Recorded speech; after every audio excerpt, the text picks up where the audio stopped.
Morning student Saint angels की online class में आज हम क्षितिज खंड से चैप्टर 16 नौबत खाने में इबादत पढ़ रहे हैं, जो यतीन्द्र मिश्र द्वारा लिखित है, जिसमें हमने आपको ये बताया था कि नौबत खाने में इबादत प्रसिद्ध शहनाई वादक उस्ताद बिस्मिल्लाह खां पर रोचक शैली में लिखा गया है।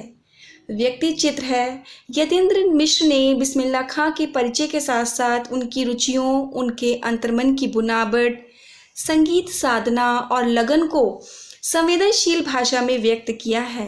उन्होंने ये भी स्पष्ट किया है कि संगीत एक आराधना है, इसका एक विधि विधान है। संगीत एक शास्त्र है। केवल इससे परिचय ही पर्याप्त नहीं है, बल्कि इसे पूर्ण रूप से पाने के लिए उनका अभ्यास, गुरु शिष्य परंपरा, पूर्ण तन्मयता, धैर्य और मंथन की आवश्यकता है।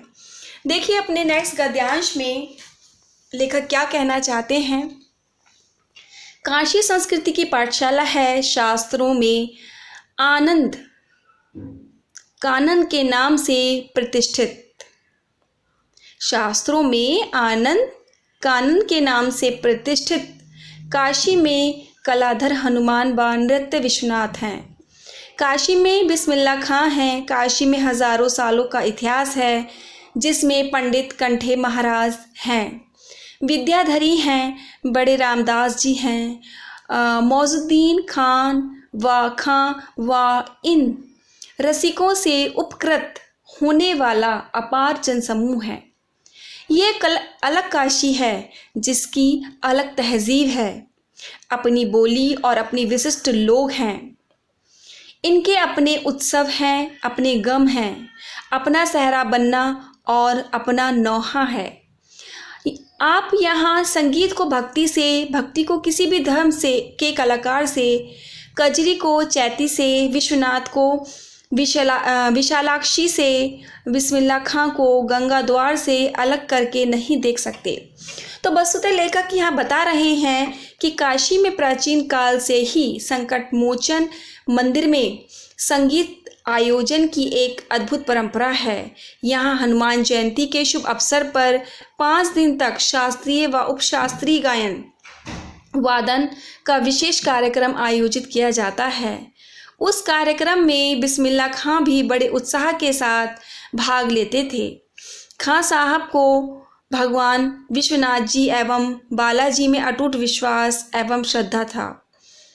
उनमें अटूट विश्वास और श्रद्धा थी। काशी से बाहर जब भी वे किसी कार्यक्रम में शामिल होते थे, तो वे भगवान विश्वनाथ जी एवं बालाजी के मंदिर की दिशा में ही अपना मुंह करके बैठते थे।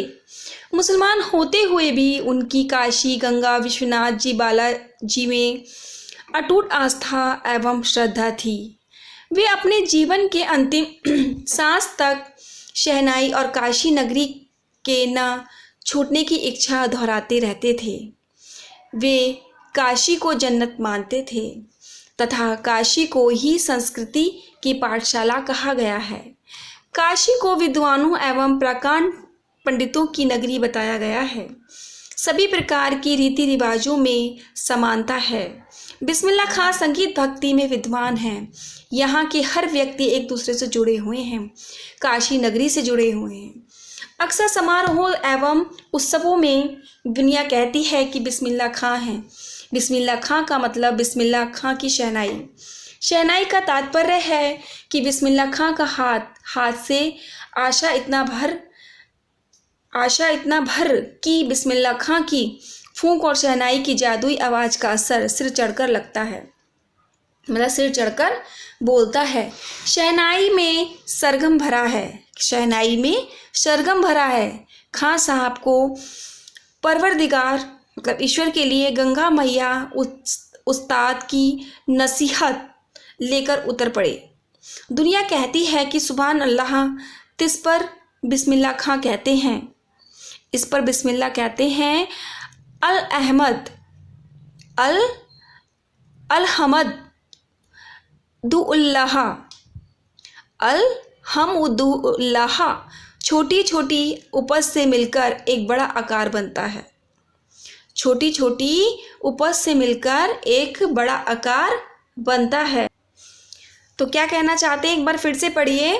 कि तिस पर मतलब इस पर बिस्मिल्लाह खां कहते हैं कि अल्हम्दुलिल्लाह छोटी छोटी उपज से मिलकर एक बड़ा आकार बनता है।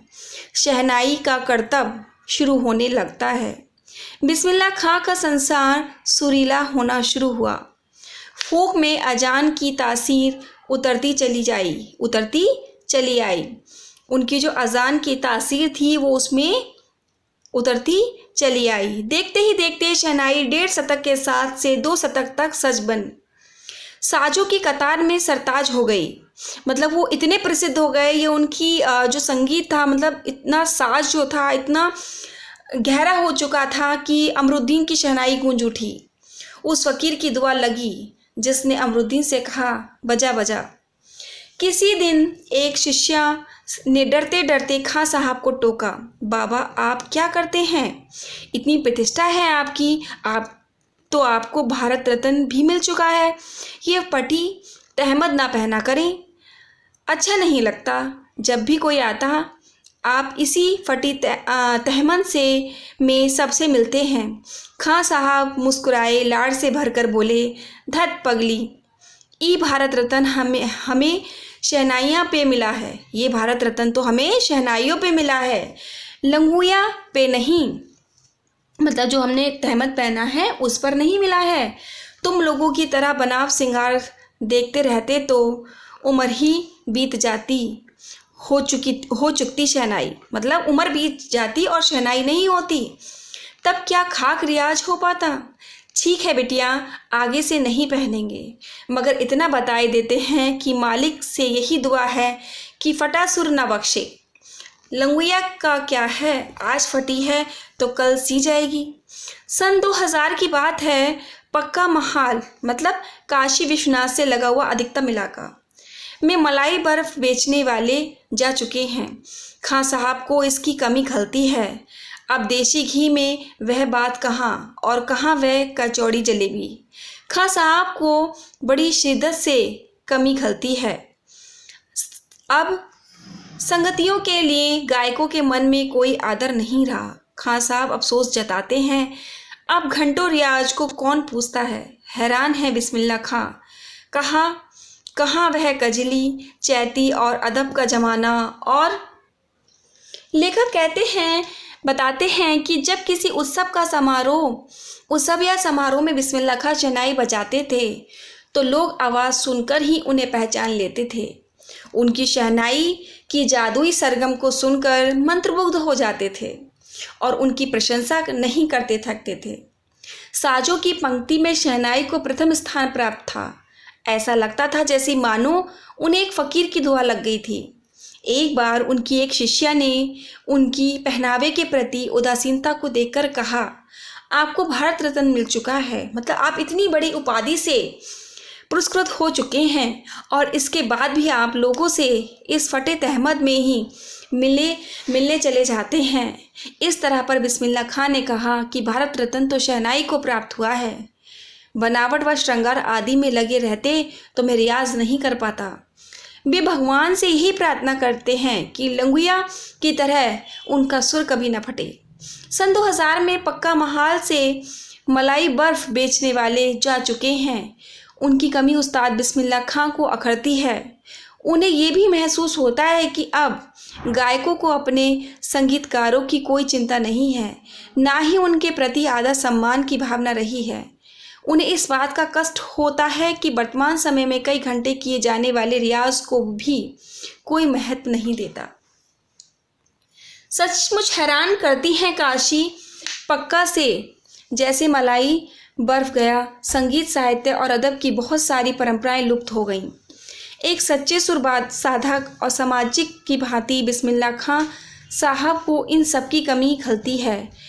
काशी में जिस तरह बाबा विश्वनाथ और बिस्मिल्लाह खां एक दूसरे के पूरक रहे हैं, उसी तरह मुहर्रम ताज़िया और होली अबीर गुलाल की गंगा जमुनी संस्कृति भी एक दूसरे के पूरक रहे हैं। अभी जल्दी ही बहुत कुछ इतिहास बन चुका है, अभी आगे कुछ इतिहास बन जाएगा। फिर भी कुछ बचा है जो सिर्फ काशी में ही है, काशी आज भी संगीत के स्वर पर जगती है और उसी की थापों पर सोती है। काशी में मरण भी मंगल माना गया है। काशी आनंद कानन है।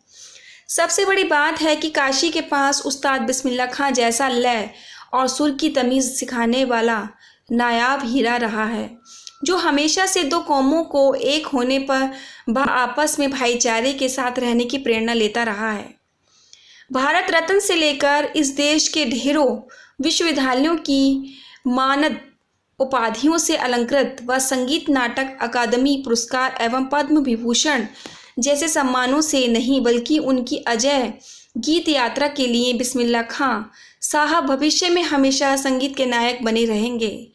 90 वर्ष की भरी पूरी आयु में 21 अगस्त सन 2006 को संगीत रसिकों की हार्दिक सभी से विदा हो गए। खां साहब की सबसे बड़ी देन हमें यही है कि पूरे 80 बरस उन्होंने संगीत को संपूर्णता व एकाधिकार से सीखने की जिजीविषा को एक इच्छा को अपने भीतर जिंदा रखा। लेखक बता रहे हैं कि वर्तमान समय में ये देखकर आश्चर्य होता है कि काशी नगरी में संगीत, साहित्य, कला, आदर, सम्मान आदि की सभी प्राचीन परंपराएं विलुप्त हो गई हैं। बिस्मिल्लाह खां को इनकी कमी बहुत महसूस हुई, परंतु धीरे धीरे सभी बातें इतिहास बनती जा रही हैं। इसके बावजूद भी काशी में अब भी बहुत कुछ बचा हुआ है। वहाँ पर आज भी संगीत और साहित्य व्याप्त है। सबसे महत्वपूर्ण बात यह है कि दो संप्रदायों को एक करने वाले, भाईचारे की प्रेरणा देने वाले बिस्मिल्लाह खां भी काशी में ही रहे हैं।